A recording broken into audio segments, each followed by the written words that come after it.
नमस्कार दोस्तों, आप सभी का नॉवेल बॉय डॉन चैनल पर हार्दिक स्वागत है। दोस्तों, आज हम लेकर आ गए हैं कहानी जुनून किस्मत का फैसला के आगे के एपिसोड। अगर आपने पिछले एपिसोड अभी तक नहीं सुने हैं तो पहले उन्हें जरूर सुन लें ताकि कहानी का पूरा मजा ले सकें। यह कहानी हर नए एपिसोड के साथ और भी रोमांचक होती जा रही है, जहां प्यार, जुनून, किस्मत और खतरनाक रहस्य हर मोड़ पर आपका इंतजार कर रहे हैं। अगर आपको यह कहानी पसंद आ रही है तो वीडियो को लाइक करें, चैनल को सब्सक्राइब करें और अपनी राय कमेंट में जरूर बताएं।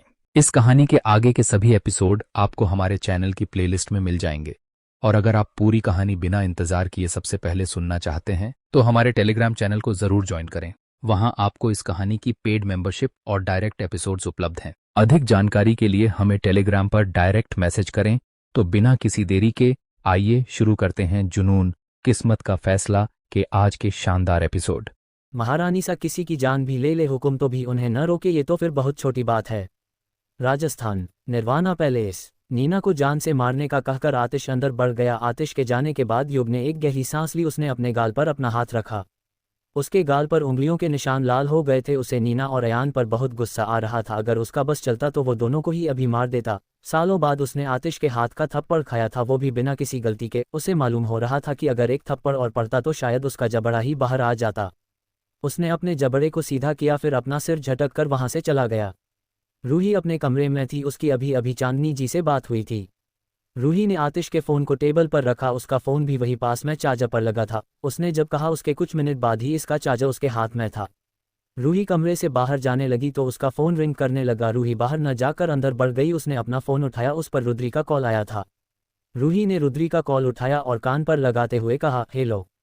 उधर से रुद्री की घबराई हुई सी आवाज़ आई, हेलो रूही, तुझे सुहानी भाभी की दवाई का पता है? उनके पेट में दर्द हो रहा है। अविनाश भाई का कॉल नहीं लग रहा है, वरना मैं उनसे पूछ लेती। रुद्री की बात सुनकर रूही ने चौंकते हुए कहा, हाँ मुझे पता है, तू रुक, मैं अभी आ रही हूँ। रूही अपना फ़ोन वही छोड़कर कमरे से बाहर आ गई और सीढ़ियों से नीचे आते हुए वो बाहर आ गई और हवेली की तरफ जाने लगी। वो हवेली में आई, गार्ड ने उसे देखते ही गेट खोल दिया था। रूही अंदर की तरफ बढ़ने लगी कि अचानक किसी ने उसका हाथ पकड़ लिया। रूही मुड़कर देखा, वहां मालिनी जी खड़ी थी। उन्हें देखकर रूही के चेहरे के भाव बदल गए। रूही उन्हें कुछ खास पसंद नहीं करती थी। उसने अपना हाथ उनके हाथ से पीछे खींचा तो मालिनी जी ने अपनी पकड़ कर मजबूत करते हुए कहा, कहाँ जा रही हो? ये मेरी हवेली है, यहाँ न तो तुम आ सकती हो न तुम्हारा पति। मालिनी जी के इतनी मजबूती से पकड़ने पर रूही के चेहरे पर दर्द के भाव उभर आए। उसने उनसे कहा, आंटी मेरा हाथ छोड़िए। मालिनी जी ने रूही की बात को अनसुना कर दिया। उन्होंने उसका हाथ इंटेंसली मरोड़ते हुए कहा, मेरी बात नहीं सुनी तुमने? क्या करने आए हो तुम? हाँ, तुम्हें क्या लगता है तुम यहाँ आओगी और इस हवेली से अपना हिस्सा ले लोगी? मालिनी जी की बात सुनकर रूही ने गुस्से से उन्हें देखा। वो हर बार उन्हें इसलिए ही टॉलरेट करती थी क्योंकि वो रुद्री की माँ थी। आज भी रुद्री की वजह से रूही उनसे कुछ नहीं कहना चाहती थी, मगर मालिनी जी हर बार अपनी लिमिट क्रॉस कर देती थी। रूही ने उनसे कहा, हाँ बिल्कुल, क्यों नहीं लूंगी, भले ही इतिश छोड़ दे, लेकिन मैं नहीं छोड़ूंगी। आखिर बहू हूँ इस घर की, मेरे पति का भी कुछ हक तो है इस हवेली पर आंटी जी। रूही ने मालिनी जी के आंखों में आंखें डालते हुए कहा। वही मालिनी जी की रूही की बात सुनकर शॉक्ड हो गई। वो उसे हैरानी और गुस्से से देखने लगी। रूही से ऐसे जवाब की उम्मीद उन्हें नहीं थी, लेकिन उन्हें क्या पता था कि रूही अक्सर ऐसे ही काम करती थी जिसकी उम्मीद उससे न की गई हो। मालिनी जी के एक्सप्रेशन देख रूही ने मुस्कुराते हुए कहा, क्या हुआ, आप इतनी हैरान क्यों हो रही है? मैंने कुछ गलत तो नहीं कहा? इतिश इसी घर के बेटे हैं तो जाहिर है उनका उस हर चीज़ पर हक है जिस पर राणावत परिवार के बाकी बेटों का हक है। रूही की मुस्कुराहट मालिनी जी को बेहद चुभी थी। उन्होंने उसके हाथ पर जोर आजमाते हुए कहा, लेकिन आतिश खुद को इस घर का बेटा मानता ही नहीं है। रूही ने अपने दर्द को जब्त करते हुए उसी मुस्कुराहट भरे लहजे में कहा, लेकिन मैं तो मानती हूँ, और मेरे मानने से बहुत फ़र्क पड़ता है। अगर मैंने उनसे एक बार कहा न तो इस हवेली में क्या हर एक चीज़ में आप और आपके पति हिस्सा देने के लिए मजबूर हो जाएंगे। बस मेरे कहने की देर है और आप कोने में खड़े होकर देखने के सिवाय कुछ कर पाएंगी, इसलिए मुझे मजबूर मत कीजिए, मैं बहुत कुछ कर सकती हूँ। इतना कहकर रूही ने अपना हाथ उनके हाथ से खींचा। मालिनी जी का नाखून रूही की कलाई पर लग गया। उसमें से खून उभरकर दिखाई देने लगा। कुछ बूंदें झलक आई। रूही ने अपनी कलाई देखी और उन्हें एक नज़र देखती हुई अंदर चली गई। पीछे खड़ी मालिनी अपने हाथ मलती रह गई। रूही ने उनके डर को उनके आंखों के सामने दिखाकर चली गई थी। शाम का वक्त, सूर्यवंशी पैलेस। चांदनी जी एक किंग साइज चेयर पर बैठी थी। वो अपने सामने खड़े एक सैफ को घूर कर देख रही थी। उनके नज़दीक ही एक टेबल रखी थी और उस टेबल पर एक नोटबुक रखी थी। वो उस नोटबुक का एक पन्ना खुला हुआ था जिस पर कुछ चीज़ें और उनकी क्वांटिटी लिखी हुई थी। वो सैफ घबराया हुआ था क्योंकि उसे सामने बैठी औरत पर जरा भी भरोसा नहीं था कि कब वो उसकी गर्दन पर चाकू रख दे। चांदनी जी ने उस सैफ को घूरते हुए कहा, तुमने इसमें जैसा लिखा था मैंने बिल्कुल वैसा ही हलवा बनाया था, तो फिर वो हलवा इतना मीठा कैसे हो गया? चांदनी जी की बात सुनकर उस सैफ ने हिचकिचाते हुए कहा, कभी कभी हो जाता है मैडम। उसकी बात सुनकर चांदनी जी ने अपने दांत पीसते हुए कहा, चुप करो, तुम्हें अंदाजा भी है वो कितना मीठा हो गया था। वो तो मेरे बच्चे अच्छे हैं, उन्होंने कुछ नहीं कहा, वरना वो इतना गंदा था कि कोई जानवर भी उसे नहीं खाएगा। अगर तुम उस वक्त मेरे सामने होते तो वो सारा हलवा मैं तुम्हें खिलाती। शुक्र मनाओ कि आज मेरा मूड ठीक है, वरना तुम्हारा तो भगवान ही मालिक था। उस सैफ ने डरते हुए कहा, मैं फिर से ठीक कर देता हूँ। वो उस नोटबुक को उठाने जा रहा था कि तभी चांदनी जी ने कहा, इसे बाद में करना, आज मुझे कुकीज बनाने हैं, उसका बैटर तैयार करके दो। वो बिल्कुल वैसे ही होने चाहिए जैसे तुमने मुझे बनाना सिखाए थे, समझ गए? वो मेरी बेटी को बहुत पसंद आए, जाओ जल्दी से बनाना। वो सैफ फौरन वहां से चला गया। किसी को नहीं पता था कि पिछले 1 साल से चांदनी जी कुकिंग सीख रही थी। आतिश को भी ये बात पता नहीं थी। वो बात अलग थी कि उन्होंने हलवे और कुकीज के अलावा अब तक कुछ नहीं बनाया था।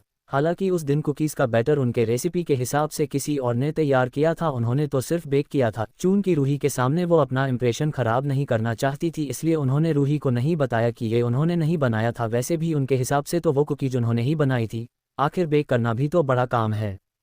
चांदनी जी अपनी चेयर से उठी तभी वहां दीवान साहब आ गए। उन्हें देख चांदनी जी ने मुस्कुरा कर कहा, ये दीवान साहब कहाँ से आ रहे हैं? चांदनी जी को देखकर दीवान साहब ने कहा, महारानी सा अपनी मां के कातिलों को ढूंढ रही है, वही पता करके आ रहा हूं। दीवान साहब की बात सुनकर चांदनी जी के चेहरे के एक्सप्रेशन पल में बदल गए। उन्होंने उनसे कहा, आतिश को पता है? दीवान साहब ने हाँ में सिर हिला दिया। चांदनी जी ने अपनी आंखें बंद करके एक गहरी सांस ली, फिर दीवान साहब को देखते हुए कहा, आतिश ने उसे रोका क्यों नहीं? दीवान साहब ने कहा, आप अच्छे से जानती है कि इन मामलों में हुक्म महारानी सा को कभी नहीं रोकेंगे, बल्कि वो उन्हें कभी कुछ करने से नहीं रोकते। महारानी सा किसी की जान भी ले हुक्म तो भी उन्हें न रोके, ये तो फिर बहुत छोटी बात है। अब तक वो जो कुछ कर रहे थे आपके कहने पर कर रहे थे। चांदनी जी ने हाँ में सिर हिलाते हुए कहा, ठीक है, मैं खुद उससे बात कर लूंगी। अभी आप किसी को तैयार करें, मुझे निर्वाणा में कुछ भिजवाना है। दीवान साहब ने उनकी बात सुनकर हाँ में सिर हिला दिया। निर्वाणा पैलेस। रूही दोपहर को ही हवेली से वापस आ गई थी। वो अब सोफे पर बैठी थी, वो खाली बैठी हुई थी। उसके पास काम करने के लिए कुछ भी नहीं था। कॉलेज का काम वो कर चुकी थी और ऑफिस का काम भी नहीं बचा था। चांदनी जी से उसकी बात हो चुकी थी। रुद्री सुहानी भाभी का ख्याल रख रही थी। नैना और राज एक साथ बिजी थे। अनंत और अरशद अपने अपने एक साथ बिजी थे। वहीं मिहिर अपनी गर्लफ्रेंड के साथ बिजी था। रूही ने अपनी नज़रें उठाकर बेड पर बैठे आतिश को देखा, जिसके हाथ में उसका मोबाइल फ़ोन और दूसरे हाथ में उसकी एक फाइल थी। वो उठकर बेड के दूसरे साइड पर बैठी और बोली, इतिश, मैं ममा के पास जा सकती हूँ? आतिश ने अपनी फाइल को देखते हुए कहा, अभी नहीं। रूही ने चिढ़ते हुए उसे देखा, फिर कहा, वो मुझे भी पता है अभी नहीं, मेरा मतलब था कि आज के बाद कभी भी मैं वहाँ उनके पास जा सकती हूँ। आतिश ने कोई जवाब नहीं दिया। वो अपने फ़ोन और अपनी फाइल में मग्न था। रूही ने उसके हाथ से फ़ोन छीनते हुए कहा, अपना फ़ोन मुझे दीजिए। रूही ने अचानक ही आतिश के हाथ से उसका फ़ोन ले लिया। आतिश ने अपने खाली हाथ को देखा तो अपनी फाइल को एक साइड करते हुए दूसरा फ़ोन निकाल लिया, क्योंकि उस वक्त वो बेहद इंपॉर्टेंट काम कर रहा था। रूही ने उसके दूसरे फ़ोन को देखते हुए हैरानी से कहा, आपके पास 2 फ़ोन हैं और आपने मुझे कभी बताया भी नहीं।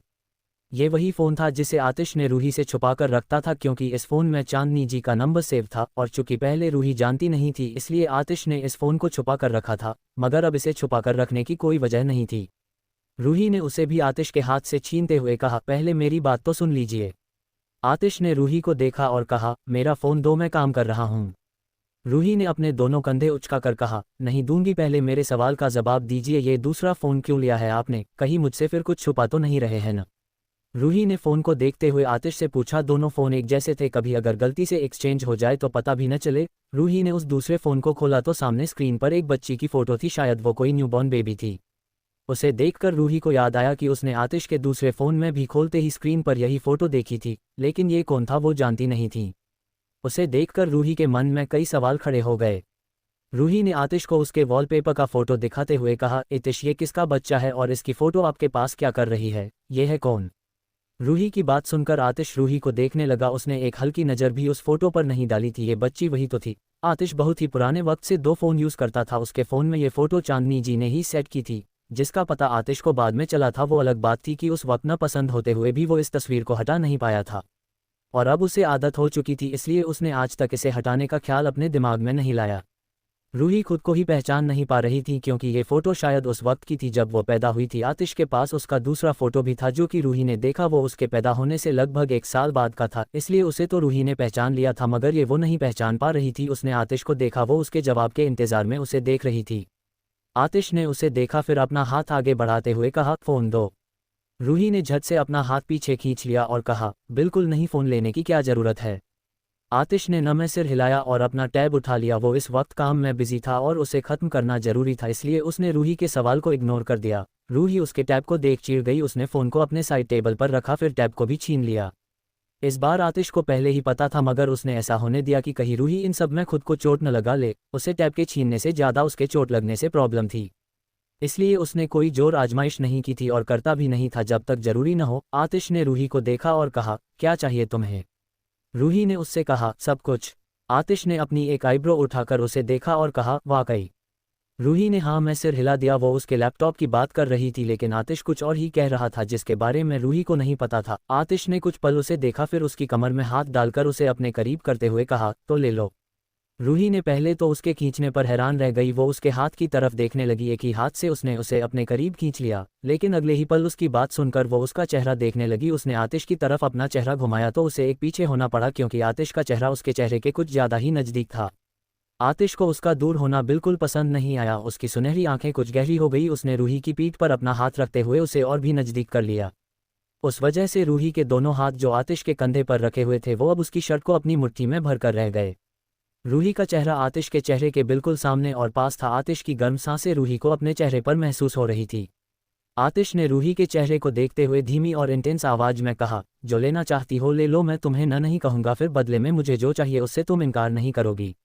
रूही ने पहले तो उसे नासमझी से देखा, फिर जब उसे आतिश की बात समझ आई तो उसने हैरानी से उसे देखा। उसके होठ कुछ कहने के लिए खुले, लेकिन जवाब ने मिलने पर बंद हो गए। आतिश उसकी हैरान आंखों में झांकने लगा। उसने बेहद करीब से उसकी नासमझ नज़रों को हैरानी में बदलते हुए देखा था। पहली बार वो उसे इतनी नज़दीक से देख रहा था, या शायद आज पहली बार वो उसकी नज़दीकी पर इतना गौर कर रहा था। उसके देखा कि कैसे रूही का चेहरा धीरे धीरे सुर्ख पड़ रहा था, कैसे उसकी पलकें धीरे धीरे नीचे होती जा रही थी। उसकी नज़रें उसके रुखसार से लेकर उसकी गर्दन पर गई, जो कि सुर्ख पड़ चुकी थी। वो शर्माती हुई तो और भी खूबसूरत लगती थी, नहीं बेहद खूबसूरत लगती थी। आतिश की नज़रों में तो वो बेहद हसीन लग रही थी। आतिश ने उसके नज़दीक बढ़कर उसके गले के पास अपने होठ रख दिए, जहां उसकी गर्दन लाल हो रही थी। उसके आंखों में हया मौजूद थी। रूही उसके होठों के छुअन पर सिहर गई। वो कितनी ही बार उसके करीब आ चुका था, मगर हर बार आतिश की करीबी उसे अलग एहसास दिलाती थी। शाम का वक्त था और आतिश के कमरे में रूही आतिश के बाहों में मौजूद थी। आतिश के होठ रूही के गर्दन से बढ़कर उसकी कान के पास पहुंच गए थे। आतिश का हाथ जो रूही की पीठ पर रखा था उसे उसने आगे बढ़ाते हुए रूही की शूट की डोरियां खोल दी, फिर अपनी एक उंगली से उसके कंधे पर उसका सूट हटाते हुए अपने दिए निशान पर अपने होठ रख दिया, फिर दोबारा वहां बाइट कर लिया। रूही के मुंह से सिसकी निकल गई। आतिश ने एक झटके के साथ रूही को बेड पर लेटाया और फिर खुद उसके ऊपर आ गया। उसने उसके बालों में उस चेहरा छुपाते हुए उसकी फ्रेग्रेंस को महसूस करते हुए एक गहरी सांस ली, और गहरी सांस लेने के साथ उसने सुकून के साथ अपनी आंखें बंद कर ली। ये उसके सुकून की पहली वजह थी, रूही की खुशबू। आतिश के होठ उसके कान के नज़दीक घूम रहे थे, दोनों ही मदहोशी के लम्हे में खोए हुए थे। रूही के गूंज जब आने लगे थे, उसकी आंखें बंद थी। आतिश ने अपना हाथ उसके कंधे से नीचे ले जाते हुए उसकी कलाई को पकड़ लिया। रूही की कलाई को आतिश ने कसकर पकड़ा तो रूही अचानक चीख पड़ी। आतिश की आंख एकदम ही खुल गई। उसने रूही का चेहरा देखा, उसकी आंखें दर्द से भींची थी। उसने उसकी कलाई को देखा जिस पर किसी के उंगलियों के निशान के साथ एक गहरा खरोच का निशान था। उसके आसपास छोटी मोटी 2-3 खरोचें भी थी, और ये देखकर आतिश की सुनहरी आंखें सर्द हो चुकी थी। उसके जबड़े आपस में कस हुए, लेकिन उसके फेस एक्सप्रेशन सख्त और शांत थे। रूही ने आतिश को जब अपनी कलाई की तरफ देखता हुआ पाया तो उसने अचानक से उससे अपना हाथ पीछे खींच लिया, मगर आतिश ने उसे दोबारा पकड़ लिया और रूही को अपनी सुनहरी आंखों से देखते हुए कहा, यह कैसे हुआ। रूही ने आतिश की बात सुनकर उठते हुए कहा, वो पता नहीं कैसे। रूही आतिश से नजरें चुराते हुए धीमी आवाज में कह रही थी, अगर उसने गलती से भी मालिनी जी का नाम लिया तो आतिश क्या कर जाएगा किसी को नहीं पता, इसलिए रूही इस बात को यही खत्म करना चाहती थी। उसकी बात सुनकर आतिश के आंखों में गुस्सा उतर आया, जो उसकी आंखों में ही कहीं छुपा था। रूही नीचे सिर झुकाए बैठी थी। आतिश ने अपनी 2 उंगलियों से उसके जबड़े को पकड़कर उसका चेहरा ऊपर करते हुए धीमी मगर सर्द आवाज में कहा, कैसे रूह। आतिश ने मानो कितने ही गुस्से में कहा था, लेकिन फिर भी उसकी आवाज ऊंची नहीं थी, नहीं उसकी पकड़ रूही को दर्द दे रही थी। उसकी बात सुनकर रूही ने अपनी पलकें झपकाते हुए कहा कि कैसे, तो मुझे भी नहीं पता, ऐसा होता है न, कभी कभी चोट लग जाती है और पता नहीं चलता, तो मेरे साथ भी शायद ऐसा ही कुछ हुआ है। आखिर में रूही की आवाज़ धीमी हो गई। वो देख रही थी कि आतिश किस कदर गुस्से में आ रहा था। वही आतिश ने उसका चेहरा छोड़ एक गहरी सांस लेकर अपना गुस्सा काबू किया, जिसका काबू में आना बेहद मुश्किल था। बेहद मुश्किल। आखिर जब वो वाकई काबू नहीं कर पाया तो उसने रूही को छोड़ दिया और बेड से उठ गया। उसके उठते ही आतिश की फाइल नीचे गिर गई, जिस पर पैर मारते हुए आतिश ने उसे किसी कोने में फेंक दिया। किसी वक्त वो फाइल आतिश के लिए इम्पोर्टेंट थी, मगर अभी उसकी कीमत एक कचरे से ज़्यादा नहीं थी। वो दरवाजा खोलते हुए कमरे से बाहर गया। उसने दरवाजे को दोबारा इतनी तेज बंद किया मानो दरवाजा काम गया हो। बेड पर बैठी रूही भी चिहुंड गई। आतिश वहां एक पल नहीं रुका, क्योंकि अगर वो रुकता तो कुछ ऐसा करता जो शायद बहुत गलत होता। आतिश को गुस्सा बहुत तेज आता था कि वो अपने काबू से बाहर चला जाता था। दूसरे लोगों के लिए गुस्सा एक चॉइस होती है और ये हकीकत है कि गुस्सा सिर्फ एक चॉइस है। हम खुद डिसाइड करते हैं कि हमें अपना गुस्सा कहाँ उतारना है। वो अपने खास शख्स के लिए उसे कंट्रोल नहीं कर पाते क्योंकि वो करना नहीं चाहते, लेकिन आतिश के लिए उसका गुस्सा चॉइस नहीं थी, वो एक डिसऑर्डर था। IIT और इन सब के बावजूद उसने रूही के सामने अपने डिसऑर्डर को बहुत छोटा कर दिया था, जो किसी वक्त उस पर हावी रहता था। रूही के आने से आतिश उसे खुद पर हावी होने से रोकता था। आतिश गुस्से से चलता हुआ नीचे आया और स्टडी रूम की तरफ जाने लगा। उसके अपने शर्ट का सबसे ऊपर का बटन खोला। वो स्टडी रूम में आया और उसके अंदर आते ही गेट लॉक हो गया। अब वो तब तक नहीं खुलने वाला था जब तक कि आतिश ने चाहे। आतिश अपनी टेबल के पास खड़ा हुआ, उसकी आंखों में उसका गुस्सा साफ नजर आ रहा था और इसी गुस्से की वजह से उसे अब पसीना भी आ रहा था। उसका शरीर बिल्कुल गर्म था। आतिश ने टेबल पर रखे डेस्कटॉप को उठाकर दीवार पर मारा और टेबल पर जोर से हाथ मारा। वो टेबल भी कांपते हुए टिकी रही। आतिश ने टेबल के ड्रॉर को खोला और उसमें से 2 गोली निकालकर खाली, फिर अपनी चेयर पर बैठ गया। उसके हाथों की नसें उभरकर दिखाई दे रही थी। उसका चेहरा बिल्कुल लाल था और आंखें भी लाल थी। एक पल आतिश मदहोश था और दूसरे ही पल गुस्से में आग का तूफान बन चुका था। वो आतिश, आर यू इन लव? रात का वक्त, रूही अपने कमरे में थी। आतिश के जाने के बाद से ही वो अपने कमरे में बैठी हुई थी।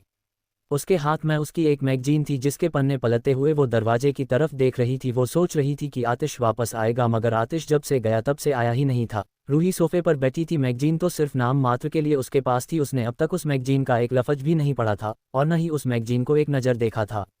कुछ सोचकर रूही ने मैगजीन को बंद किया और कमरे से बाहर आ गई। वो आतिश के स्टडी रूम की तरफ चली गई। उसने धीरे से दरवाजा खोला और झांक कर देखा। आतिश अपनी चेयर पर बैठा था। उसके सामने उसका लैपटॉप रखा था जिसे वो बड़ी ध्यान से देख रहा था। रूही ने आतिश को लैपटॉप को देखता पाकर खुद से कहा, ऐसा भी क्या देख रहे हैं? रूही ने आतिश के चेहरे पर गौर किया। उसकी आंखें बेहद गहरी नजर आ रही थी। चेहरे से वो गुस्से में बेशक नजर नहीं आ रहा था, मगर एक सख्ती और संजीदगी ने वहां अपनी जगह बनाई हुई थी। आतिश की कोहनी चेयर के हेड रेस्ट से टिकी थी। उसके हाथों की उंगलियां जिस वे से घूम रही थी, लग रहा था कि वो कुछ तो जरूर सोच रहा है। आतिश कमरे में नहीं आया क्योंकि उसका गुस्सा ही शांत नहीं हुआ था और वो गुस्से में रूही के सामने नहीं जाना चाहता था। आतिश ने अचानक अपनी नज़रें लैपटॉप से हटाकर उसकी तरफ घुमाई, जैसे मानो उसे रूही की मौजूदगी का अंदाजा पहले से ही हो। रूही आतिश की नज़रें खुद पर महसूस करते हुए हड़बड़ा गई, मानो आतिश ने उसकी कोई चोरी पकड़ ली हो। उसने इधर उधर नज़रें घुमाकर आतिश को देखा तो आतिश ने उससे कहा, कम। उसके बुलाने पर रूही अंदर बढ़ गई। आतिश की आवाज़ काफ़ी शांत थी, उसमें ज़रा भी गुस्सा नहीं था। रूही टेबल के नज़दीक आई तभी आतिश ने उसका दूसरा हाथ पकड़ लिया जिस पर चोट नहीं थी। उसने रूही का हाथ पकड़कर उसे अपने करीब किया और उसे अपनी पैरों पर बैठाया, फिर उसकी कलाई को पकड़ा जिस पर चोट लगी थी और उसे देखते हुए कहा, आइंदा मुझसे झूठ बोला तो तुम्हारे लिए अच्छा नहीं होगा। रूही खामोशी से उसकी गोद में बैठी रही। आतिश ने अपने दूसरे हाथ से टेबल की ड्रॉर को खोलते हुए उसमें से एक ट्यूब और बैंडेज निकाला। आतिश खुद भी ऊपर आना वाला था, लेकिन वो जाता उससे पहले रूही ही वहां आ गई। आतिश ने रूही का दूसरा हाथ पकड़ा जिस पर चोट लगी थी। उसने ट्यूब से थोड़ा सा जेल लेकर वहां लगाया। रूही आतिश को हल्की सी मुस्कुराहट के साथ देखने लगी। वो गुस्सा भी पूरा करता था और बाद में परवाह भी पूरी करता था। इस दुनिया से परे था ये शख्स जिसे रूही अब अच्छे से जानने लगी थी, और जानने के बाद उसे लगता था कि उसे समझना इतना मुश्किल भी नहीं है जितना वो पहले सोचती थी। रूही को फिलहाल दर्द मालूम नहीं पड़ रहा था। वो इतने आराम से और नरमी से उसके हाथ में दवाई लगा रहा था। आतिश ने दवाई लगाकर उस पर बैंडेज लगा दिया, फिर रूही की तरफ देखा तो रूही ने अपनी मुस्कुराहट छुपा ली और नज़रें लैपटॉप पर करते हुए कहा, आप अभी क्या देख रहे थे? रूही इस चोट से जुड़ी कोई बात नहीं करना चाहती थी, इसलिए आतिश उसे दोबारा कोई सवाल करे। रूही ने खुद ही कोई और सवाल कर दिया। उसने जब लैपटॉप को देखा तो उसकी स्क्रीन ब्लैक हो चुकी थी, जबकि कुछ देर पहले आतिश इसमें कुछ देख रहा था। रूही अच्छे से ध्यान था कि अब तक आतिश ने लैपटॉप को हाथ तक नहीं लगाया था, फिर वो अपने आप बंद कैसे हुआ, या फिर आतिश इस ब्लैक स्क्रीन को ही देख रहा था। इस कन्फ्यूज़न के साथ रूही ने आतिश को देखा। आतिश ने उसकी उलझी निगाहों की उलझन जान ली थी। वो कोई जवाब देता बाहर एक स्टाफ ने नॉक करते हुए कहा, यंग मैडम बाहर कोई आया है। उस स्टाफ की बात सुनकर रूही ने दरवाजे की तरफ देखा, तभी आतिश ने कहा, चलो।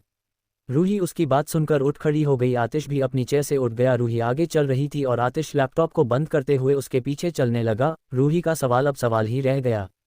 रूही बाहर आई तो वहां एक बाउंसर खड़ा था, उसके हाथ में एक बॉक्स था। रूही को देख उस बाउंसर ने उस बॉक्स को वहां रखते हुए कहा, यंग मैडम ये आपके लिए बड़ी मैडम ने भेजा है। रूही उसकी बात सुनकर समझ गई कि उस बॉक्स में क्या होगा। उसने मुस्कुरा कर कहा, ममा ने मेरे कुकीज भेजे होंगे, थैंक यू। उसने खुश होकर वो बॉक्स उठा लिया और उसे लेकर किचन की तरफ चली गई। रात के वक्त आतिश और रूही दोनों डाइनिंग टेबल की तरफ आ गए। डिनर के बाद आतिश अपना अधूरा काम पूरा करने चला गया और रूही सोने के लिए चली गई। रात के 10 बजे जब आतिश कमरे में आया, रूही उस वक्त गहरी नींद में सो चुकी थी। आतिश कमरे का डोर खोलकर अंदर आया। उसने रूही को सोते हुए देखा, फिर बाथरूम की तरफ जाने लगा, लेकिन वो कुछ कदम बढ़ा कि उसके पॉकेट में रखा फ़ोन बजने लगा। आतिश ने रुककर अपना फ़ोन चेक किया, उस पर चांदनी जी का कॉल आ रहा था। आतिश उनका नाम देखकर बालकनी की तरफ आ गया। रेलिंग के पास खड़े होकर उसने कॉल उठाया और अपने कान पर लगाते हुए कहा, हेलो। चांदनी जी इस वक्त अपने कमरे में थी। वो एक चेयर पर बैठी थी, उनकी चेयर आगे पीछे घूम रही थी। आतिश की आवाज़ सुनकर उन्होंने इधर उधर की बात न करते हुए सीधे कहा, तुमने रूही को रोका क्यों नहीं? वो उन लोगों के बारे में पता लगा रही है और तुम उसे करने दे रहे हो। आतिश, तुम क्यों उसे इन सब में लेकर आ रहे हो? उनकी बात सुनकर आतिश को कोई हैरानी नहीं हुई। उसने शांत आवाज में कहा, वो हैंडल कर सकती है। आतिश की बात सुनकर चांदनी जी ने कहा, मैं जानती हूँ कि वो हैंडल कर सकती है, लेकिन रूही को अभी इतनी समझ नहीं है, कोई भी उसका इस्तेमाल कर सकता है। चांदनी जी ने चिंता जताते हुए कहा, उन्हें रूही की फिक्र हो रही थी। उनकी बात सुनकर आतिश ने कहा, ठोकर लगे बिना इंसान चलना नहीं सीख सकता। सीएस, उसे भी इस ठोकर से गुजरने दो। आतिश की बात सुनकर चांदनी जी परेशानी से अपनी पलकें झपकाए। आतिश, अगर इंसान आग में हाथ डालना चाहे तो क्या हमें सब कुछ जानते हुए भी चुप रहना चाहिए? बताओ, क्या हमें उसे रोकने की कोशिश नहीं चाहिए? चांदनी जी की बात सुनकर आतिश कुछ पल की खामोशी के बाद बोला, नहीं, उसे रोको मत, उसे आग की पहचान करवाओ। जब वो जान जाएगा तो खुद कोई कोशिश नहीं करेगा, और आप फिक्र मत कीजिए, उस आग की आंच भी उसे छू नहीं पाएगी। आतिश की बात सुनकर चांदनी जी ने न अपना सिर हिलाया। वो उसकी माँ होकर भी उसकी बातों को समझ नहीं पाती थी। उन्होंने कहा, एक बार और सोच लो आतिश, तुम चाहो तो उसे रोक सकते हो। आतिश ने उनसे धीमी आवाज में कहा, रोकूंगा जब जरूरत होगी, लेकिन फिलहाल मैं उसे रोक नहीं सकता। फोन के दूसरी तरफ चांदनी जी की आतिश की बात सुनकर थोड़ी हैरानी हुई। उसके क्या कहा अभी कि वो उसे रोक नहीं सकता? क्या सच में? चांदनी ने अपनी चेयर से खड़े होकर आतिश से आराम से कहा, आतिश, आर यू इन लव? चांदनी जी की बात सुनकर आतिश ने फौरन कहा, नहीं। आतिश का फौरन दिए जवाब से चांदनी जी ने मुस्कुरा कर कहा, क्या बात है, वक्त से पहले जवाब मिल गया, मतलब आसार है। मुझे तो पहले ही यकीन था रूही के साथ रहते हुए तुम्हारी पसंद प्यार में बदल ही जाएगी। चांदनी जी की बात सुनकर आतिश ने एक एक लफ्ज पर खास जोर देकर कहा, ऐसा कुछ नहीं है, समझिए आप। चांदनी जी ने लापरवाही से कहा, नहीं है तो हो जाएगा, और देखना जल्दी हो जाएगा। सुनो, अगर कभी फिर से किसी ने तुमसे ये सवाल किया और तुम जवाब में खामोश रह गए तो समझ जाना कि तुम्हारी पसंद प्यार में बदल चुकी है। वो मुस्कुरा रही थी जैसे उन्हें यकीन हो कि ये दिन जल्दी ही आएगा। आतिश ने उनकी बात सुनकर बात खत्म करने के अंदाज से कहा, गुड नाइट। और इतना कहकर उसने कॉल काट दिया, फिर अपने फ़ोन को अपने हाथ में पकड़कर कहा, वाइट रबिश, और अंदर की तरफ बढ़ गया। बालकनी से कमरे में आते ही उसकी नज़र रूही पर पड़ी, जिसके बाल बिखरे हुए थे और वो अपनी सपनों की दुनिया में गुम थी। आतिश ने उसे देखकर अपनी नज़रें हटा ली। कहीं न कहीं चांदनी जी की बातें उसके दिमाग में जाकर बैठ गई थी और अब वो उसके कानों में बार बार गूंज रही थी। अगली सुबह हवेली में वीरेंद्र जी तैयार होकर हाल में आए। विभा जी भी उसी वक्त किचन से बाहर आए। वीरेंद्र जी ने उन्हें देखा और उनके पास आकर कहा, विभा, तुमने मालिनी को कहीं देखा है? वीरेंद्र जी की बात सुनकर विभा जी उन्हें देखने लगी और बोली, हाँ भैया, वो मंदिर गई है, अब तक तो आती होंगी। वीरेंद्र जी ने हाँ में सिर हिलाकर कहा, किसी स्टाफ से कहकर मेरे लिए काफ़ी बनवा देना। विभा जी ने हाँ में सिर हिला दिया और वो हाल में आकर बैठ गए। उन्होंने टेबल से न्यूज़पेपर उठाया और पढ़ने लगे। जब वो सोकर उठे तो उन्हें मालिनी जी कमरे में नजर नहीं आई, इसलिए उन्होंने नीचे आकर विभा जी से उनके बारे में पूछा। निर्वाणा पैलेस। रूही बाथरूम से बाहर आई। उसने एक आसमानी रंग का सूट पहना हुआ था और उसके उस सूट पर महीन गुलाबी धागे से डिज़ाइन थी। नीचे उसकी अफगानी सलवार थी। रूही का गुलाबी रंग का दुपट्टा था जिसे उसने सोफे पर फेंक दिया था। रूही मिरर के सामने आकर खड़ी हो गई। उसने अपने लंबे बालों की एक चोटी बनाई, फिर मांग में सिंदूर भरा और नीचे आ गई। रूही के हाथ में आज वही बैंगल थे जो आतिश ने उसे दिए थे। उसके पास ढेरों ज्वेलरी थी जिन्हें रूही को देखने तक का वक्त नहीं मिलता था। वो जानती थी कि अगर इन ज्वेलरी को वो रोज भी पहने तब भी साल भर में वो उन्हें पहन नहीं पाएगी। वैसे भी रूही की ज्वेलरी पहनने की इतनी आदत नहीं थी और वो कोई ऐसी जगह जाती भी नहीं थी जहां उसे इन्हें पहनने का मौका मिले, और इन्हें ऐसे पड़े रहने देना भी रूही को अच्छा नहीं लगता था। इसलिए वो कभी कभी कुछ चीज़ों को घर पर ही जब दिल करे तब पहन लिया करती थी। हालांकि उसके पास मौजूद सारा डिज़ाइन एक्सक्लूसिव था जिन्हें वो घर पर पहना करती थी। रूही के हाथ मौजूद वो बैंगल तो बहुत ही एक्सपेंसिव थे। सिर्फ इन 2 कंगन में उन कीमती हीरो के अलावा सिर्फ बनावट के लिए आतिश ने पानी की तरह पैसा बहाया था जिसकी कोई लिमिट नहीं थी। और ये सिर्फ इसलिए किया गया था ताकि इनकी हैसियत रूही के बराबर हो जाए। सब हैरान थे आतिश की इस सोच पर, और उससे भी ज़्यादा हैरान तब हुए जब इतना सब करने के बाद भी उसने उन्हें रूही के पैरों की धूल के बराबर भी न समझा। ये काम तब तक जारी रहा था जब तक आतिश को वो रूही के हाथ में पहनने के बराबर न लगे, और ये सब कुछ एक रात में हुआ था। बेशक रूही को ये सारी बातें कहाँ मालूम थी, वो तो उन हर एक चीज़ से अनजान थी।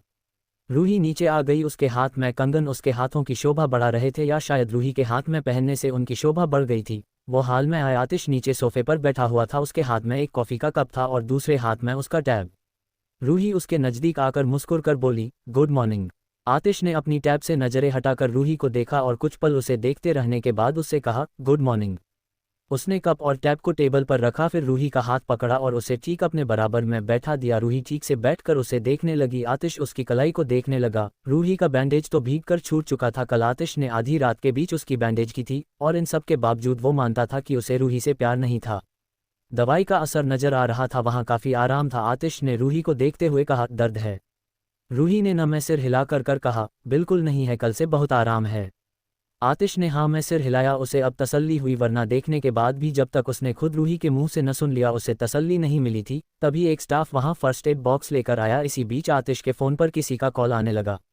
आतिश ने फिलहाल उस कॉल की इग्नोर किया, ये जानते हुए भी कि ये कॉल इंपॉर्टेंट हो सकती थी। आतिश ने उसे उठाना जरूरी न समझा। रूही ने आतिश से कहा, इतिश आपका फ़ोन।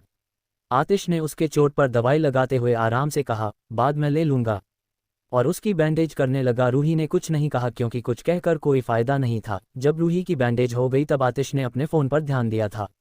आतिश ने कॉल उठाकर अपने कान पर लगाया। इधर रूही ने आतिश के कॉफ़ी कप को देखा। आतिश जब ये काफ़ी पी रहा था तो रूही का मन किया कि एक बार वो भी इसे टेस्ट करे। उसने पहले भी कई दफ़ा एक बात नोटिस की थी कि जब भी आतिश कोई चीज़ खाता था, फिर चाहे वो कितनी भी बुरी हो, उसे देखकर उसका भी खाने का मन करने लगता था। आतिश के खाने का अंदाज़ा इतना कमाल का था कि उसे खाता देखकर किसी की भी भूख बढ़ सकती थी। जैसे अभी रूही की उसका कॉफ़ी पीने का मन कर रहा था। उसने कुछ सोचकर आतिश का कप उठा लिया और एक शिप ले ली। काफ़ी का टेस्ट रूही के मुंह में घुलते ही रूही के एक्सप्रेशन बदल गए। उसने सारी काफ़ी बाहर उगल दी और खांसने लगी। उसके कप को वही टेबल पर रख दिया। रूही के खांसने पर आतिश ने मुड़कर उसे देखा। उसने अपना फ़ोन टेबल पर रख दिया और रूही की पीठ सहलाते हुए संजीदा नज़रों से देखते हुआ कहा, क्या हुआ? रूही ने अपना मुंह बिगाड़ते हुए कहा, इतनी कड़वी काफ़ी कैसे पी लेते हैं आप?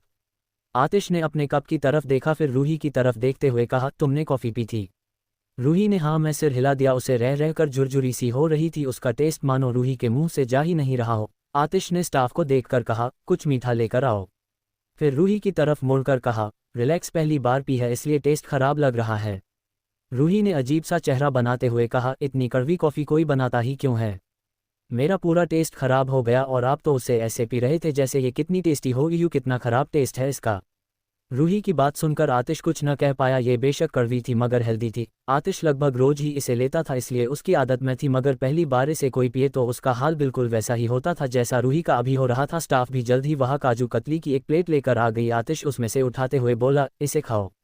रूही ने वो काजू कतली उसके हाथ से ले ली और खाने लगी। उसने एक पीस खाकर दूसरी भी खा ली और अब कहीं जाकर उसे इसका टेस्ट समझ आया था।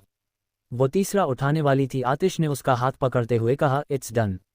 आतिश की बात सुनकर रूही ने मासूम से चेहरे के साथ ये देखते हुए कहा, प्लीज़ एक, मुझे अभी भी कड़वा लग रहा है। आतिश ने उसकी बात सुनकर अपना हाथ पीछे कर लिया, फिर वो अपना कोट उठाकर सोफे से उठ गया। उसने अपना फ़ोन पेंट की पॉकेट में रखा और रूही के माथे पर किस करते हुए कहा, मुझे एक ज़रूरी काम है, शाम को मिलते हैं। आतिश की बात सुनकर रूही ने उसका हाथ पकड़ते हुए कहा, लेकिन ब्रेकफास्ट आप क्या बिना कुछ खाए चले जाएंगे? रूही ने उसे देखते हुए कहा तो आतिश बोला, मैं बाहर कर लूँगा, हम अपनी चोट का ध्यान रखना और कोई काम मत करना। रूही ने हाँ में सिर हिला दिया। आतिश मुड़कर उस स्टाफ को देखते हुए गहरी और सर्द आवाज कहा, वो सारी काफ़ी बाहर फेंक दो।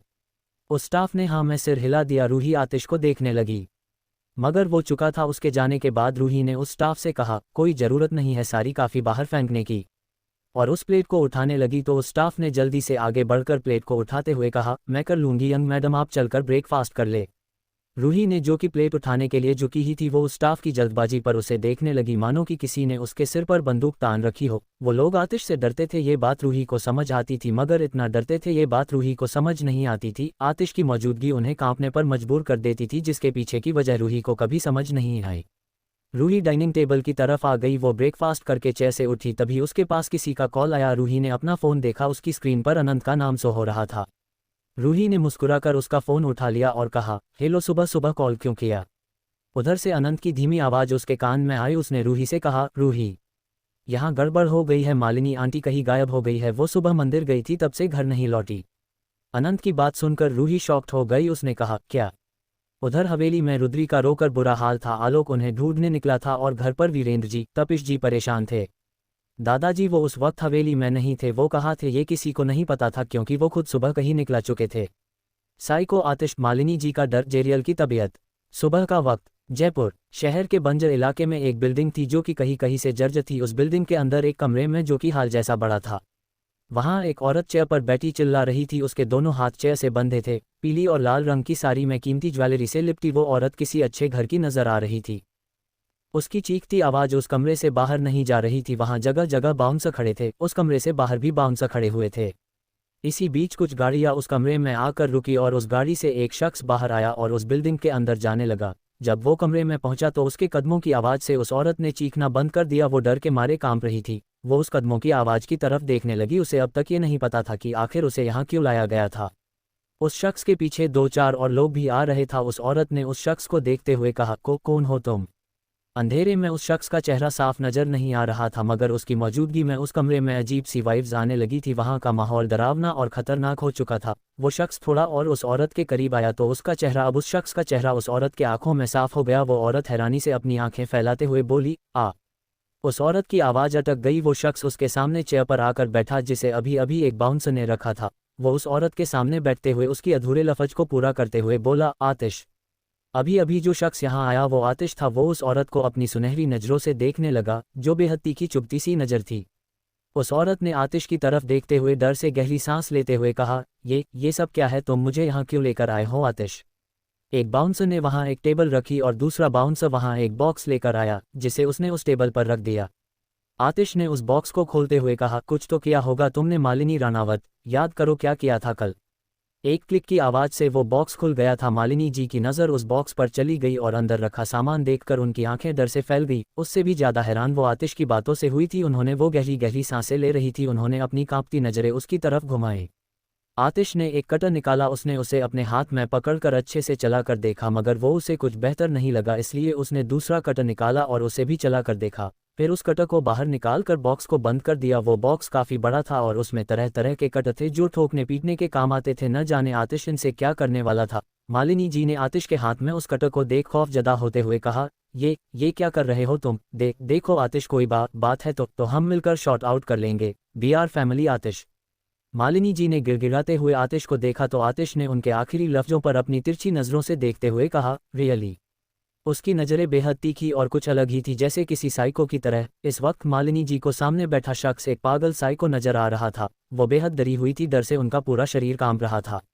आतिश ने उनके एक हाथ रस्सी को खोलते हुए उनका वही हाथ पकड़ा और शांत गहरी आवाज में कहा, मैंने कहा था मुझसे और मेरी बीबी से दूर रहना। वो कहा जाती है क्या करती है ये तुम्हारा मसला नहीं है, लेकिन तुम लोगों को एक बार में बात ठीक से समझ नहीं आती और दूसरा मौका मैं किसी को देता नहीं। उसने मालिनी जी एक उंगली को उस कटर के दोनों ब्लेड के बीच रखा। मालिनी जी का हाथ कांप रहा था। उनका चेहरा आंसुओं से भीगा हुआ था। वो डरकर नमे सिर हिलाकर कर रो रही थी। वो आतिश से बोली, मैंने ऐसा भी क्या किया है? तुम्हारी माँ की उम्र की हो आतिश, थोड़ा तो ख्याल करो।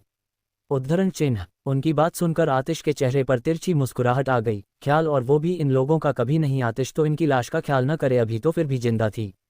आतिश उस कटर को चलाने वाला था कि एक आवाज गूंजी, आतिश। अपना नाम सुनकर आतिश रुक गया। उसने सिर घुमाकर देखा, वहां दादाजी खड़े थे। डर से उनकी सांसें तेज चल रही थी। मालिनी जी ने जब दादाजी को देखा तो मानो उनकी जान में जान वापस आ गई। उन्होंने दादाजी से कहा, पापा मुझे बचा लीजिए, ये मुझे मार देगा। पापा प्लीज मुझे घर ले चलिए, ये पागल हो गया है।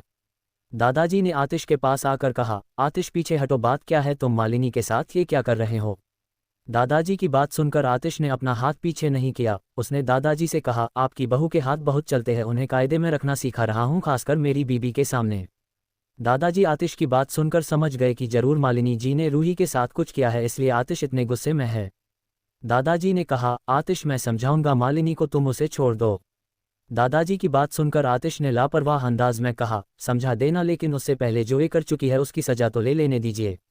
आतिश ने मालिनी जी को देखते हुए कहा, फिर दोबारा दादाजी को देखते हुए कहा, बैठ जाए। आतिश के इतना कहते ही एक बाउंसर ने दादाजी के सामने चेयर रख दी। दादाजी को अब डर लग रहा था। उन्होंने एक कदम बढ़ाने के लिए अपना पैर आगे बढ़ाया ही था कि तभी एक कट के साथ मालिनी जी चीख गूंजी। दादाजी का आगे बढ़ा कदम वही अटक गया। भी कुछ कहने वाले थे लेकिन कुछ कह नहीं पाए। उनके कदम बढ़ाने के साथ ही आतिश ने अपना कट चला दिया था। मालिनी जी की वो उंगली कट चुकी थी जिसके नाखून से रूही को चोट लगी थी। कहाँ न बैठ जाए। आतिश की बेहद सर्द आवाज दादाजी के कानों में गूंजी तो दादाजी ठिठक कर उस चेयर पर बैठ गए। इधर मालिनी जी का चेहरा लाल हो गया था। वो दर्द से तड़प रही थी और साथ ही सिसक सिसक कर रो रही थी। उनकी उंगली कटकर नीचे पड़ी थी और साथ खून भी वहां गिरा हुआ था। कुछ खून की बूंदें आतिश के हाथ पर गिरी थी। आतिश ने अब उस कटर में उनकी दूसरी उंगली फंसाई तो मालिनी जी ने न में सिर हिलाते हुए चिल्ला कर बोली, प्लीज आतिश, मैं माफी मांगती हूँ, प्लीज छोड़ दो मुझे आतिश, प्लीज। वो बेबस होकर बोली। आतिश ने उनकी तरफ देखते हुए कहा, शुश, सिर्फ चीखों, इसके अलावा दूसरी कोई आवाज नहीं सुननी मुझे। उसकी आवाज उतनी डरावनी थी कि मालिनी जी एकदम शांत हो गई। उन्हें देखकर एक पल के लिए दादाजी को भी उन पर तरस आ गया। वो कुछ कहने को हुए तब तक आतिश ने उनकी वो उंगली भी उनके हिस्से से अलग कर दी। दादाजी ने अपनी आंखें बंद कर ली। मालिनी जी अपनी आंखें भींचते हुए चीख पड़ी। आतिश की हाथ भी मालिनी जी के खून से रंगे हुए थे। आतिश ने कटर को टेबल पर फेंका, फिर दादाजी से आराम से कहा, अब आप समझा सकते हैं। उसने अपने हाथों को साफ किया और दादाजी के सामने खड़े होकर अपने दोनों हाथ पेंट की पॉकेट में डालकर कहा, जरूरत तो नहीं है, बाकी आपकी मर्जी। वो वहां से चला गया और पीछे मालिनी जी की सिसकती आवाज अभी भी आ रही थी। आतिश के सारे बाउंसर भी वहां से चले गए। हेवली में सब मालिनी जी के न मिलने से परेशान बैठे हुए थे। हर कोई उन्हें ढूंढ चुका था मगर उनका कोई अता पता नहीं था। रूही भी वहां मौजूद थी। वो और किमाया रुद्री को संभाल रही थी। अनंत और मेहर भी उनके साथ खड़े थे। विभा जी ने सुहानी को उसके कमरे में भेज दिया था क्योंकि उसकी तबीयत भी कुछ ठीक नहीं थी। अविनाश भी अपने कॉन्टेक्ट यूज कर चुका था मगर उससे कोई फायदा नहीं हुआ था। मालिनी जी मंदिर के बाद कहाँ गई ये किसी को पता नहीं था। वीरेंद्र जी सोफे पर परेशान बैठे थे तभी बाहर एक गाड़ी की रुकने की आवाज आई। एक स्टाफ अंदर आकर बोला, बड़ी मैडम आई है सर। उसकी बात सुनकर वीरेंद्र जी हैरानी से उठ खड़े हुए और बाहर की तरफ तेज कदमों से चले गए। उनके पीछे बाकी सब बाहर की तरफ आ गए जहां दादाजी के साथ मालिनी जी आ रही थी। उनका चेहरा उतरा हुआ था, आंखें कुछ कुछ लाल नजर आ रही थी। हमेशा चमकती रहने वाले मालिनी राणावत आज बिल्कुल फीकी नजर आ रही थी। उनकी उंगलियों में पट्टी बंधी थी। उन्होंने अपने उस जख्मी हाथ को अपने एक हाथ से पकड़ा हुआ था। रुद्री और आलोक जाकर मालिनी जी के गले लग गए। वीरेंद्र जी भी उनके नजदीक बढ़ गए। वो दादाजी से बोले, क्या हुआ पापा, आप मालिनी के साथ कहाँ से आ रहे हैं?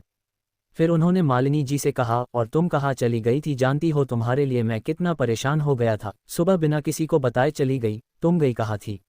वीरेंद्र की बात सुनकर दादाजी ने कहा, मंदिर गई थी और वहां उसे चोट लग गई इसलिए हॉस्पिटल से आ रही है तुम्हारी बीबी।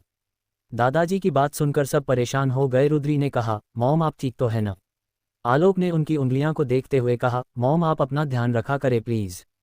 मालिनी जी ने उन दोनों की बात सुनकर हल्का सा मुस्कुराकर कहा, मैं ठीक हूँ। उनकी आवाज धीमी और बैठी हुई नजर आ रही थी। वीरेंद्र जी ने मालिनी जी से कहा, तुम सच में ठीक हो? मालिनी जी ने वीरेंद्र जी की बात सुनकर अपने आंसुओं पर काबू करते हुए मुस्कुराकर कहा, जी।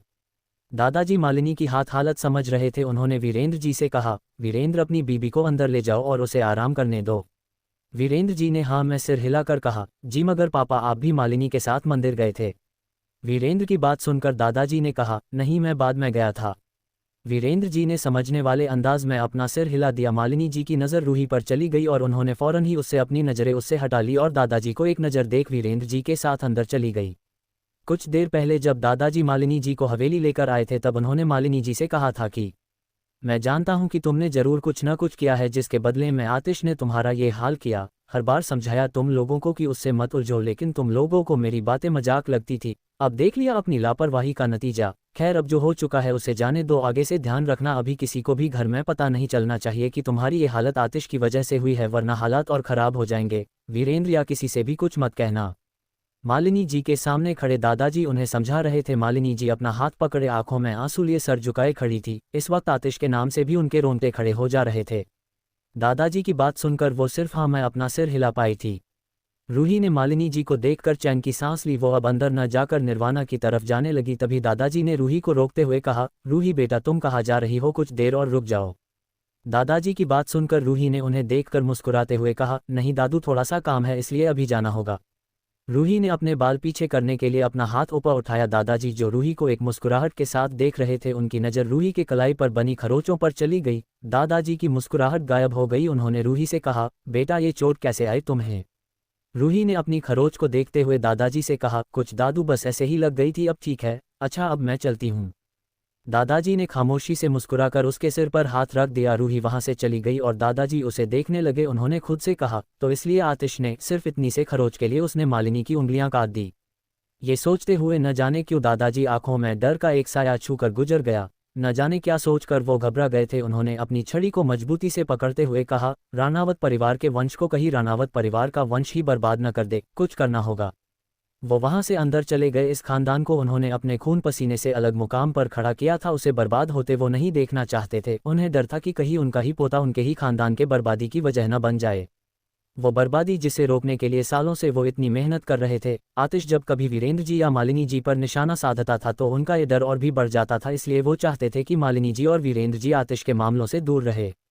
निर्वाणा पैलेस। रूही निर्वाणा आए। आज जब उसने आलोक और रुद्री को मालिनी जी के गले लगते देखा तो उसे चांदनी जी की याद आ गई। एयरपोर्ट पर उसने भी उन्हें ऐसे ही गले लगाया था। नम आंखों के साथ वो उन्हें छोड़कर नहीं आना चाहती थी।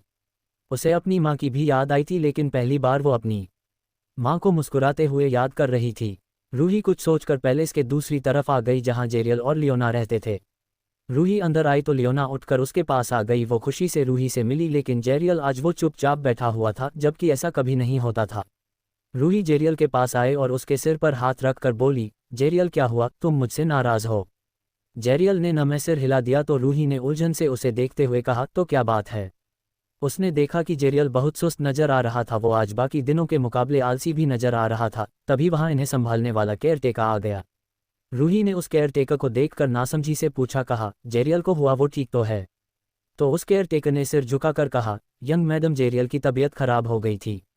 रूही ने चौंकते हुए उसकी तरफ देखते हुए पूछा, क्या कब? रूही कल जेरियल से मिलने नहीं आई थी, इसलिए उसे पता नहीं था। उस केयरटेकर ने कहा, जी वो परसों, लेकिन फिक्र वाली बात नहीं है, डॉक्टर को दिखा दिया है। रूही ने जेरियल को देखते हुए फिक्र से कहा, डॉक्टर ने क्या कहा? केयरटेकर ने कहा, कुछ दिनों में जेरियल बिल्कुल ठीक हो जाएगा, ज्यादा परेशानी वाली बात नहीं थी। रूही ने जेरियल के सिर को सहलाते हुए कहा, इसने कुछ खाया? केयरटेकर ने हाँ में सिर हिलाते हुए कहा, जी। रूही ने आगे पूछा, इतिश जानते हैं? उस केयरटेकर ने कहा, जी बॉस, रात में जेरियल से मिलने आए थे और सुबह भी उससे मिलकर गए थे। जेरियल को आज सुबह खाना भी उन्होंने ही दिया था। रूही ने जेरियल को देखा और उसके सिर को सहलाते हुए कहा, आई एम सॉरी, मैं कल तुमसे मिलने नहीं आई। तुम जल्दी ठीक हो जाओ। जेरियल, तुम्हें ऐसे देखकर मुझे बिल्कुल अच्छा नहीं लग रहा है। तुम तो सबको डराते हुए अच्छे लगते हो। रूही की बात सुनकर जेरियल को न जाने क्या हुआ। वो अपना सिर हिलाने लगा और उसके हाथ को अपने हाथ दबा लिया, जैसे मानो कह रहा हो कि वो उसकी फिक्र न करे, वो ठीक हो जाएगा। उसने अपना सिर उसके पैरों के पास रखा और लेट गया। ये उसका प्यार दिखाने का तरीका था। रूही उसे देखकर मुस्कुराने लगी। लियोना भी रूही के पास आकर बैठ गई। रूही अब उनके पास से उठकर नहीं गई। उसे जेरियल की बहुत फिक्र हो रही थी।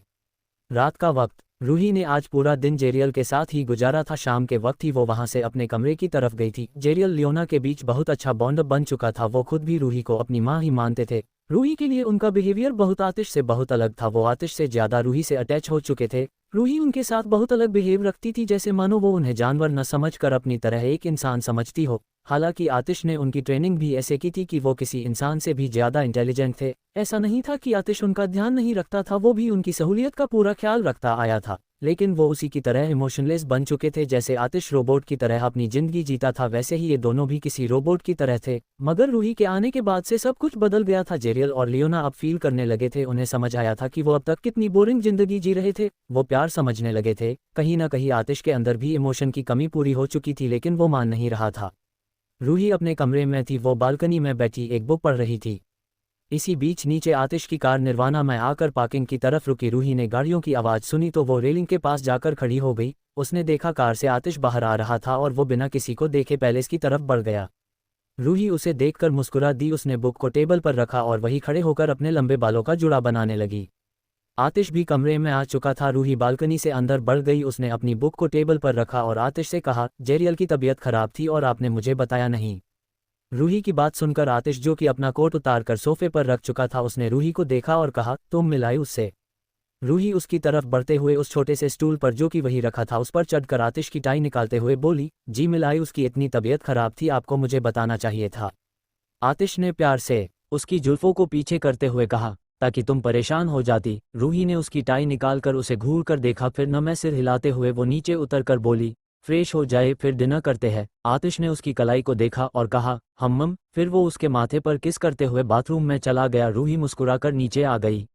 मुझे कोई और लड़की कभी नहीं चाहिए, मेरे लिए मेरी सीधी सादी बीबी काफ़ी है। रात का वक्त, रूही अपने कमरे से निकलकर किचन की तरफ आ गई। वो डाइनिंग टेबल के पास खड़ी थी और प्लेट सीधी कर रही थी। आतिश भी फ्रेश होकर नीचे आ गया था।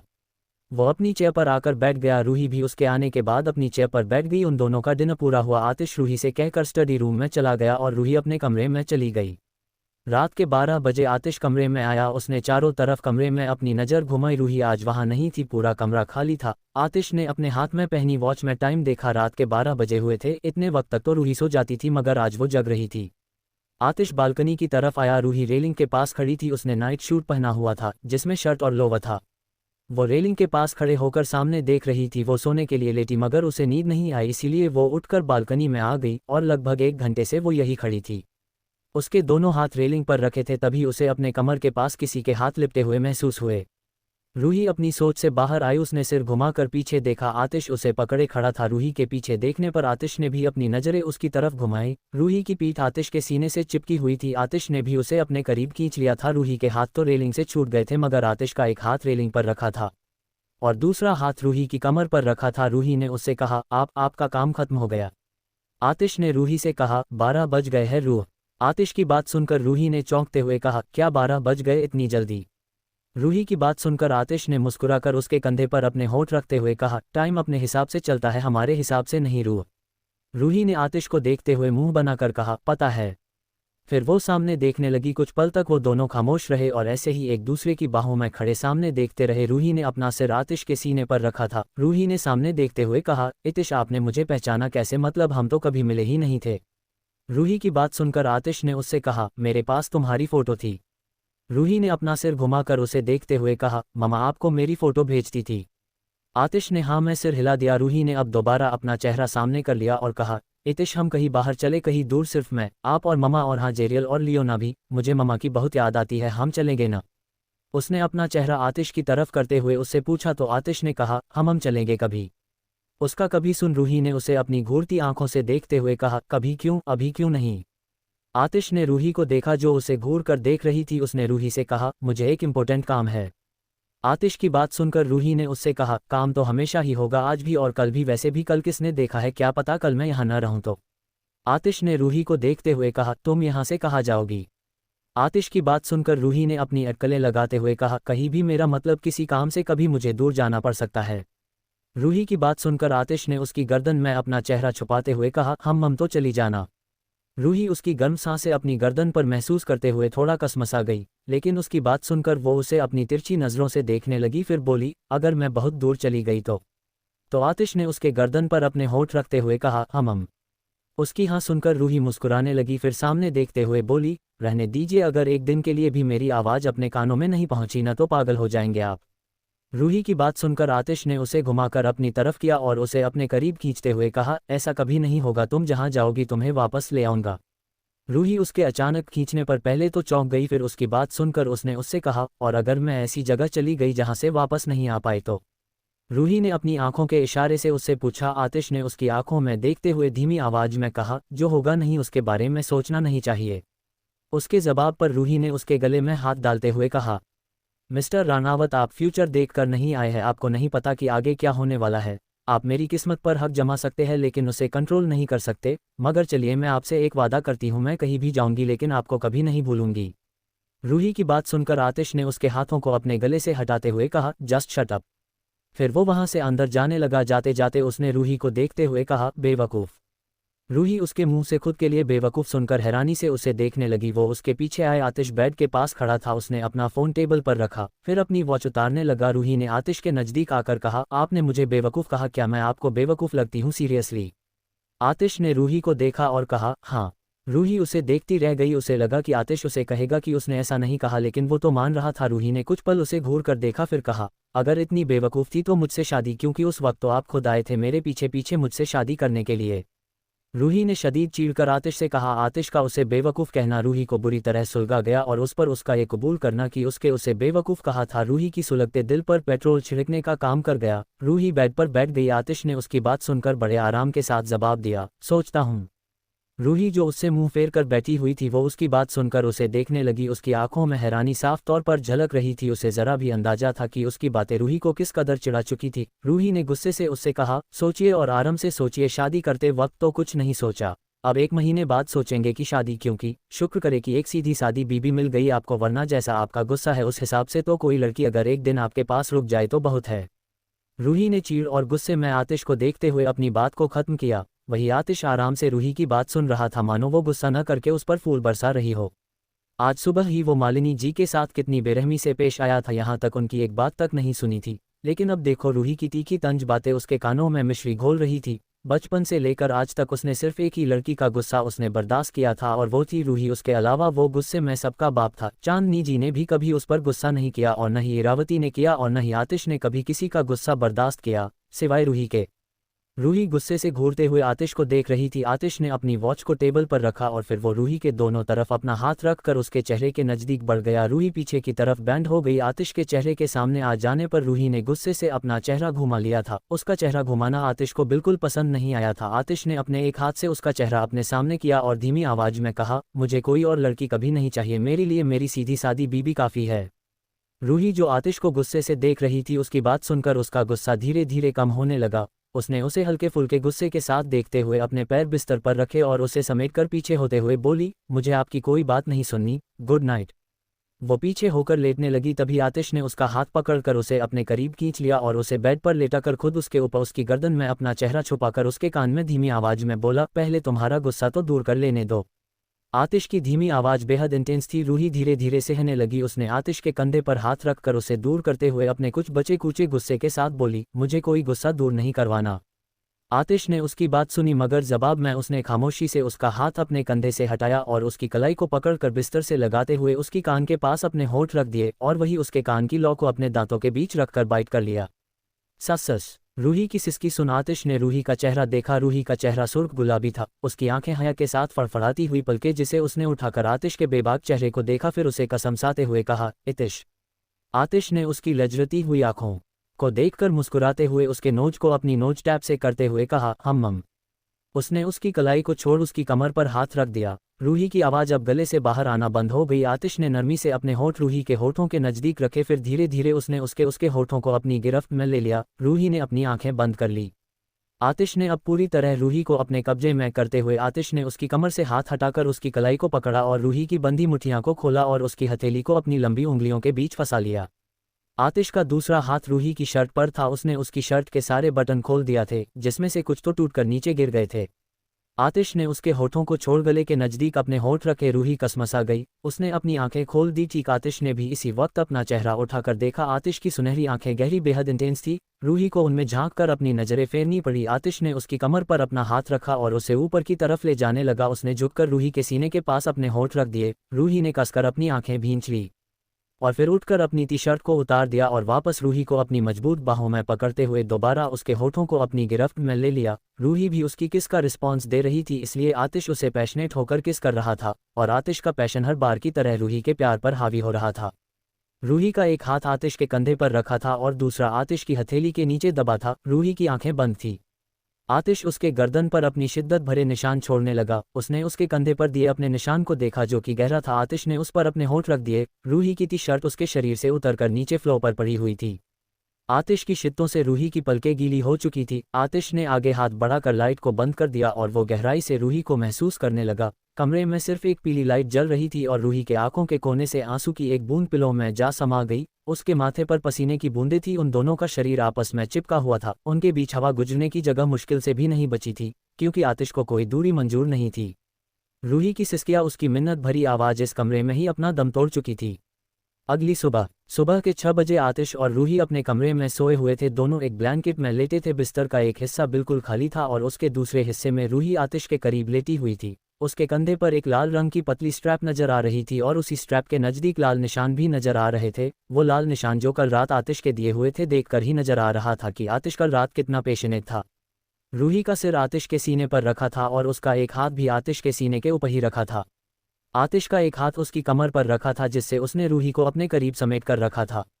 आतिश की आंख खुली तो उसने रूही को देखा, फिर बालकनी की तरफ। सुबह तो हो चुकी थी। आतिश ने रूही को दूर हटकर लेटाया ताकि वो उठ सके, मगर रूही उससे दूर नहीं हुई। वो उसके सीने में अपना सिर छुपाते हुए कसमसा कर दोबारा सोने लगी। आतिश ने रूही को देखा कि जब वो दूर नहीं हुई तो उसने उसे अब दूर करने की कोशिश नहीं की। उसने रूही के बालों पर हाथ से सहलाया और दूसरे हाथ से अपना फ़ोन उठाया और उस पर मेल चेक करने लगा। हवेली में ड्रेसिंग टेबल पर बैठी मालिनी जी अपने हाथ की तरफ देख रही थी। उसकी 2 उंगलियों पर पट्टी बंधी थी। वो अपने उस हाथ को देखकर कुछ सोच रही थी। तभी किसी ने उनके कंधे पर हाथ रखा। मालिनी जी ने चिहुंक कर पीछे मुड़कर देखा। पीछे वीरेंद्र जी खड़े थे। वीरेंद्र जी ने मालिनी जी के चेहरे का डर भांप लिया। उन्होंने उनसे कहा, क्या हुआ मालिनी, तुम ठीक तो हो ना? मालिनी जी ने खड़े होकर अपना सिर हाँ में सिर हिलाते हुए कहा, जी मैं बिल्कुल ठीक हूँ, मुझे क्या हुआ? वीरेंद्र जी ने मालिनी जी के हाथों की चोट देखी, फिर मालिनी जी की तरफ देखते हुए कहा, ये तुम्हारी उंगलियों पर तुम्हें चोट कैसे लगी? वीरेंद्र जी की बात सुनकर मालिनी जी उनसे नजरें चुरा कर बोली, वो मैं गिर गई थी, खुद को बचाने के लिए मैंने अपना हाथ नीचे रखा तो मेरी उंगलियां मुड़ गई। मालिनी जी वीरेंद्र जी की तरफ मुड़कर बोली, अब ठीक है, मैं नीचे जा रही हूँ ब्रेकफास्ट देखने। मालिनी जी वहां से चली गई। वीरेंद्र जी उन्हें जाता देखते रहे। उन्होंने खुद से कहा, कोई तो बात जरूर है, मालिनी कुछ तो छुपा रही है मुझसे। लेकिन क्या कही आतिश ने तो? नहीं नहीं, आतिश ऐसा कुछ नहीं करेगा। वीरेंद्र जी के जहन में सबसे पहले अचानक ही आतिश का ख्याल आया, जिसे उन्होंने झुठला दिया क्योंकि वो जानते थे कि आतिश ऐसा नहीं कर सकता, और ऐसा सिर्फ उन्हें ही लगता था। ये उनकी गलतफहमी था या वाकई कुछ ऐसा था जिस वजह से वो अपनी बात इतने कॉन्फिडेंस से कह गए थे? ये तो सिर्फ उन्हें ही पता था। निर्वाणा पैलेस। रूही और आतिश दोनों ही उठ चुके थे। हालांकि आतिश हमेशा की तरह पहले ही उठा था। पैलेस के दूसरे हिस्से में रूही और आतिश खड़े थे। उसके सामने जेरियल बैठा हुआ था और जेरियल के पास डॉक्टर बैठा था। उस डॉक्टर की उम्र लगभग 40 साल थी। उसके आंखों पर नज़र का चश्मा था। वो जेरियल को चेक कर रहा था और जेरियल बिल्कुल शांत था। उसके शांत होने की 2 वजह थी, जिसमें पहली वजह थी आतिश की मौजूदगी में वो अक्सर शांत हो रहता था। वो उसका मेंटोर था, या कह सकते थे कि उसका बाप था। आतिश 1 महीने के जेरियल को घायल हालातों में जंगल से लेकर आया था और उसके बाद उसने खुद ही उसकी परवरिश की थी, उसे ट्रेनिंग दी थी और तैयार किया था। जेरियल में इतनी स्ट्रेंथ थी कि वो मरने जैसी हालत में भी एक अच्छे खासे शख्स को मौत की नींद सुला सकता था, और ये आतिश बहुत अच्छे से जानता था। कोई अनजान शख्स उसे छू भी नहीं सकता था, और अगर उसे किसी सेफ्टी के लिए कह दिया जाए तो उस शख्स को भी कोई छू नहीं सकता था। उस डॉक्टर को भी जेरियल से डर लगता था। वो आतिश की मौजूदगी में ही उसका इलाज करता था, क्योंकि उसकी गैर मौजूदगी में वो उसे यहाँ टिकने भी नहीं देगा। पहले भी डॉक्टर आतिश की सामने ही देख कर गए थे। और दूसरी वजह थी रूही, क्योंकि वो रूही के सामने अपना इंप्रेशन खराब नहीं करना चाहता था। जिस तरह से रूही उससे बातें करती थी, वो जानता था कि रूही उसे इनोसेंट समझती है, और इसलिए वो उसके सामने इनोसेंट पपेट की तरह रहता था, जैसे मानो कितना मासूम हो। उस डॉक्टर ने जेरियल को चेक करते हुए आतिश से कहा, ये अब ठीक है यार, 1-2 दिन में बिल्कुल दुरुस्त हो जाएगा। उस डॉक्टर की बात सुनकर आतिश ने हाँ में सिर हिलाकर कहा, हम मुझे भी लग रहा था। रूही वहां खड़ी जेरियल को देख रही थी। वो उसके मासूम चेहरे को देख रही थी जो कि मुरझाया हुआ था। उसने फिक्र से डॉक्टर से कहा, लेकिन डॉक्टर ये इतना डल क्यों लग रहा था? रूही की बात सुनकर जेरियल ने अपना सिर फ्लो पर रख दिया। पता नहीं उसने ये रूही की बात सुनकर किया या यूं ही अपने मन से किया, जो भी था, मगर अब वो पहले से भी ज्यादा सुस्त नजर आ रहा था। डॉक्टर ने जेरियल को देख अपनी आंखें हैरानी से बड़ी कर ली। उन्होंने बुदबुदाते हुए कहा, चालाक कहीं का दिखा तो ऐसे रहा है जैसे कितने दिन का बीमार हो। आतिश ने भी जेरियल को देखा। वो उसकी रग रग से वाकिफ था, मगर ये जो वो कर रहा था ऐसा पहली बार ही उसने किया था। बेशक वो इसके पीछे की वजह जानता था, जो कि रूही से मिलने वाली अटेंशन थी। रूही ने डॉक्टर से कहा, आप एक बार और चेक करके देखिए। एक बार ही उसने बड़ी हिम्मत के साथ जेरियल को चेक किया था। दोबारा उसे चेक करने की हिम्मत उसमें नहीं थी। वो कुछ कह पाता उससे पहले ही आतिश ने रूही से कहा, डोंट वरी, वो ठीक है, तुम उसके साथ जाओ। आतिश की बात सुनकर रूही ने हाँ में सिर हिलाया और जेरियल के पास चली गई। रूही के जाने के बाद आतिश ने उस डॉक्टर से कहा, मुझे जेरियल बिल्कुल ठीक चाहिए, उसके साथ जरा भी लापरवाही मैं बर्दाश्त नहीं करूंगा। डॉक्टर श्याम। आतिश की बात सुनकर डॉक्टर श्याम ने कहा, आप फिक्र मत कीजिए यार, जेरियल 2-3 दिन में ही तंदुरुस्त हो जाएगा और पहले की तरह रहने लगेगा। आतिश ने उस डॉक्टर को देखकर कहा, ऐसा ही होना चाहिए। डॉक्टर श्याम उससे इजाजत लेकर वहां से चले गए। दोस्तों, आज के इस एपिसोड में बस इतना ही। अगर आपको यह कहानी पसंद आई हो तो वीडियो को लाइक करें और कमेंट करके ज़रूर बताइए कि आपको आज का एपिसोड कैसा लगा। अगर आप ऐसी ही शानदार कहानियां आगे भी सुनना चाहते हैं तो सब्सक्राइब ज़रूर करें और बेल आइकन दबाना न भूलें, ताकि कोई भी नया एपिसोड आपसे मिस ना हो। और अगर आप अगले एपिसोड सबसे पहले सुनना चाहते हैं तो हमारे टेलीग्राम चैनल को ज्वाइन करें। वहाँ पेड मेंबरशिप के माध्यम से आपको नए एपिसोड सबसे पहले उपलब्ध कराए जाते हैं। तो मिलते हैं अगले रोमांचक एपिसोड में। तब तक के लिए धन्यवाद। अपना ख्याल रखिए।